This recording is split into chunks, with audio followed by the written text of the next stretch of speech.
Ito naman mga bossing ko, ang isa sa mga pinakapaborito kong pampaswerte.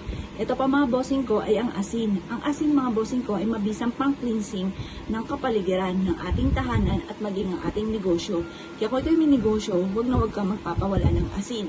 Baka sabihin ninyo, ayan, ayoko ng ganyan kasi maalat yan. Naku mga bossing ko, yung alat talaga mga bossing ko ang humihigop ng mga negatibong enerhiya. At ayon sa Punsoy, ito po mga bossing ko ang isa sa mga number 1 na ginagamit na pantaboy ng mga negative at ganoon din po mga bossing ko ang pang-attract ng positive. Mas mainam na meron kang ganito mga bossing ko. Yung murahing asin lang ang inyo pong bibilin mga bossing.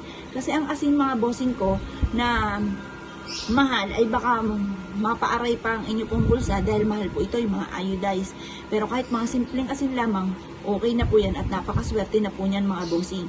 Ngayon po mga bossing, ito yung ating asin.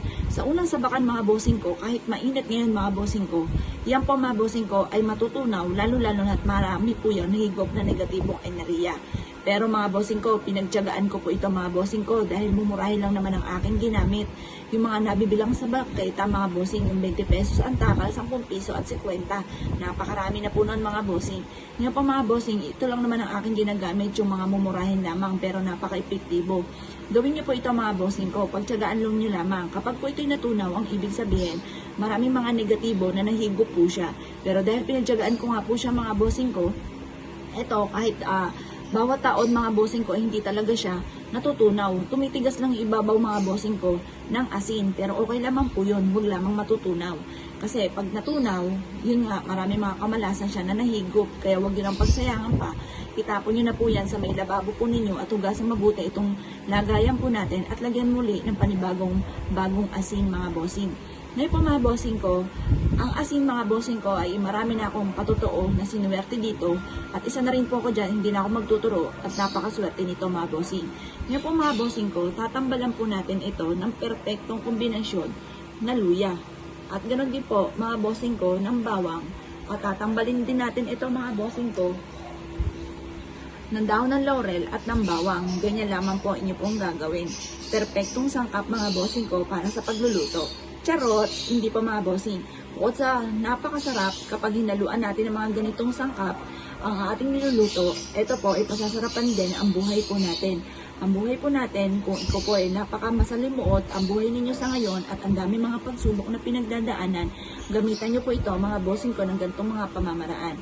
Simple at napaka-epektibo po nito. Pumunta ka po mga bossing ko sa aming tahanan at makakakita ka ng ganito sa aming hapagkainan. Marami na ako mga bossing na pumasyali sa amin na iyan po ang nakikita. At tunay naman na napakaswerte mga bossing.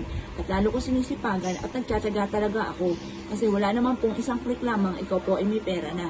Talagang magtsatsaga ka. At kahit pag ikaw ay meron na, kailangan kayod pa rin ang kayod mga bossing. Huwag kang titigil. Ngayon pa mga bossing ko, ganon mga bossing ko para matupad ka agad ang mga pinapangarap. Gamitin natin ang mga ganitong mga pamamaraan. Ito po mga bossing ko, ang bawang ay isa sa mga blockbuster at pinaniniwalaan na napakaswerte. Yan po ay hihigop ng mga positibo at magtataboy ng mga negatibo. Ang dahon ng laurel ay for only wishes mga bossing. At ganoon din po mga bossing ko ang ating luya na mentras po siyang natutuyo ay mentras po siya na nagiging maswerte lalo na sa pera. Kung hindi ka makaipon ng pera, gamitan niyo po ito ng luya. Kapag ang bawang natin mga bossing ko ay tuyo na, pisilin niyo po yan kasi minsan malambot na po siya, wala na po yun. Kaya kailangan mga bossing ko, laging fresh ang ating bawang.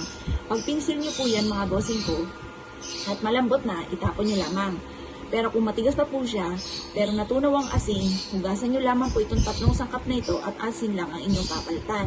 Kapag naman po, natunaw na po ito, ang asin at ang ating luya ay natuyo. Pag ang luya mga bossing ko ay natuyo, yan po ay masilit na maswerte. Yung bawang ay natuyo, yan po itapo na. Tapos, sabayan nyo na rin ang dahon ng laurel ang pagsusunog.